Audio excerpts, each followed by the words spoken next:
వైసీపీకి మరో MP resign చేశారు సార్. ఇప్పటికే కర్నూలు ఎంపీ సంజీవ్ కుమార్, ఆ తర్వాత మచిలీపట్నం ఎంపీ బాలశౌరి రిజైన్ చేయగా నిన్న లావు శ్రీకృష్ణదేవరాయలు కూడా రిజైన్ చేశారు. ప్రతిపక్షాలు ఆరోపిస్తున్నాయి జగన్ కోటకు బీటలు వారుతున్నాయి అని చెప్పేసి. నిజంగా బీటలు వారుతున్నాయి అంటే ఇప్పుడు ఒక ఎంపీ రిజైన్ చేస్తే బీసీలకు అన్యాయం చేశాడు జగన్. సో ఒక బీసీ ఎంపీ వెళ్ళిపోయాడు, ఒక కమ్మ ఎంపీ వచ్చాడు. ఇప్పుడు ఇంకో కమ్మ ఎంపీ వెళ్ళిపోతే మరి ఏం సమాధానం చెప్తారు?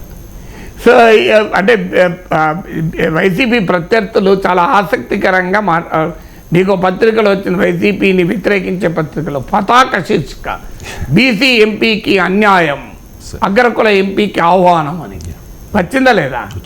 ఇవాళ ఏ అగ్రకుల ఎంపీ అని చెప్పారు. ఇప్పుడు ఆ అగ్రకులానికి చెందిన ఎంపీని వెళ్ళిపోయింది కూడా. ఇప్పుడు ఏం చెప్తారు? ఇప్పుడు అందుకు అది చెప్పలేరు, బీసీ యాంగిల్ వాడలేరు కనుక ఇప్పుడు అగ్రకుల ఎంపీ కనుక ఇప్పుడు ఏమంటారు, బీటలు వాళ్ళే అంటున్నారు. కాపు వెళ్ళిపోతే కాపులకు అన్యాయం, కాపులకు దూరం, జగన్కు దూరం అంటారు. సో అందువల్ల పత్రికలు కూడా ప్రతిపక్షాలాగా తయారయ్యాయి. పత్రికల్లాగా లేవు. పత్రికలు కూడా ఆ వార్తను ప్రతిపక్షానికి తగినట్టుగా అన్వయించడానికి ఇది ఒక ఉదాహరణ. అందుకే కర్నూలు ఎంపీ పోయినప్పుడు ఏ వార్త వచ్చింది, కర్నూలు ఎంపీ పోయినప్పుడు వార్త ఏంటి, బీసీకి జగన్ అన్యాయం, అగ్రకులానికి ఆహ్వానం అన్నారు. ఇవాళ అగ్రకులానికి ఆహ్వానం అనలేరు కనుక శ్రీకృష్ణదేవరాయ వెళ్ళిపోతున్నప్పుడు అగ్రకుల ఎంపీ వెళ్ళిపోతున్నాడు కనుక బీటలు వారని చెప్పారు. ఇష్యూ ఏంటంటే అది కమ్మనా కాపా బీసీ అని కాదు, వైసీపీలో టికెట్ రాని వాళ్ళు వెళ్ళిపోతున్నారు. ఇందులో స్పష్టంగా మనకు కనబడుతుంది కదా. ఇప్పుడు శ్రీకృష్ణదేవరాయ కూడా ఎందుకు వెళ్ళిపోతున్నాడు, ఆయన నరసరావుపేటలో ఎంపీగా చేశారు. ఆయన నేను అక్కడి నుంచే పోటీ చేస్తాను ఆయన అన్నాడు. కాదు గుంటూరు నుంచి పోటీ చేయని జగన్ అన్నాడు. అక్కడ అకామిడేట్ కాలేదు. సో శ్రీకృష్ణదేవరాయ ప్యూర్ పాలిటీషియన్ కూడా కాదు, ఆయన విద్యావేత్త రంగం నుంచి వచ్చారు. ఆయన నేపథ్యం కూడా ఫక్తు రాజకీయ నేపథ్యం కూడా కాదు.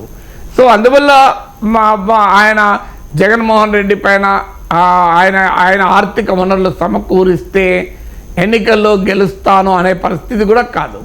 ఆయనకు కావాలంటే తన నియోజకవర్గం కాక పక్క నియోజకవర్గ బాధ్యతలు కూడా స్వీకరించగలిగేటువంటి స్థాయి. అందువల్ల ఆయనకు ఆ సామర్థ్యం ఉంది కనుక సాధారణంగా మన టికెట్ ఇవ్వనప్పుడే వెళ్ళిపోయాడు. అందువల్ల ఇది టికెట్లు ఇవ్వడము ఇవ్వకపోవడమే తప్ప కులాల పంచాయతీ కాదు. సో ఒక్కొక్క ఎంపీ పోయినప్పుడు ఒక్కో రకంగా ఇంటర్ప్రిటేషన్ చేసుకుంటూ పోతే ఆ క్రెడిబిలిటీ పోతుంది. రియాలిటీ ఏంటి, టికెట్లు రావు అనుకున్న వాళ్ళు వారు ఎంఎస్ బాబు అయినా కావచ్చు, కోటంరెడ్డి శ్రీధర్ రెడ్డి అయినా కావచ్చు, ఉండవల్లి శ్రీదేవి అయినా కావచ్చు, మేకపాటి చంద్రశేఖర్ రెడ్డి అయినా కావచ్చు. కానీ జగన్ వ్యతిరేకించే మీడియా తెలివిగా బాబును ఉండవల్లి శ్రీదేవిని కాదన్నప్పుడు, వాళ్ళు వెళ్ళిపోయినప్పుడు సామాజిక కోణం, ఎస్సీలకు అన్యాయం, ఎస్సీ ఎస్టీలని మార్చేస్తున్నారు అని రాస్తారు. అదే కోటంరెడ్డి శ్రీధర్ రెడ్డి, ఆనంద్ రామనారాయణ రెడ్డి, మేకపాటి చంద్రశేఖర్ రెడ్డి, ఆళ్ళ రామకృష్ణారెడ్డి, రేపు బాలినేని శ్రీనివాసరెడ్డి పోతే రెడ్లు అనే చర్చ రాదు. సో అక్కడ రెడ్లే దూరం, మా రెడ్లకు అన్యాయం చేసిందని రాదు. అందువల్ల రియాలిటీ వీళ్ళక్క వాళ్ళక్క అని కాదు, టికెట్ రాని వాళ్ళు వెళ్ళిపోతున్నారు. అది అసలు బాటం లైన్. మీరు చెప్తున్నట్టుగా జగన్ కోటకు బీటలు అని ఒక పత్రిక రాస్తే టీడీపీ నేతల్లో అయోమయం, జనసేనతో పొత్తులో భాగంగా చాలామంది నేతల ధిక్కార స్వరం అని చెప్పి వాళ్ళు రాశారు సార్ బ్యానర్ ఐటమ్గా. అందుకని చెప్పేది మీకు, అంటే ఒకే వార్తను రెండు రాజకీయ నేపథ్యాలున్న పత్రికలు భిన్నంగా రాయడం ఒక ఎత్తు, కానీ ఒకే పరిణామం. కర్నూలు ఎంపీ పోతే ఒక రకంగా, నరసరావుపేట ఎంపీ పోతే ఇంకో రకంగా ఎట్లా వస్తాను. సో కర్నూలు ఎంపీ పోయినప్పుడు బీసీలకు అన్యాయం, కేశినేని నాని వచ్చే వరకు కమ్మలకు ఆహ్వానం.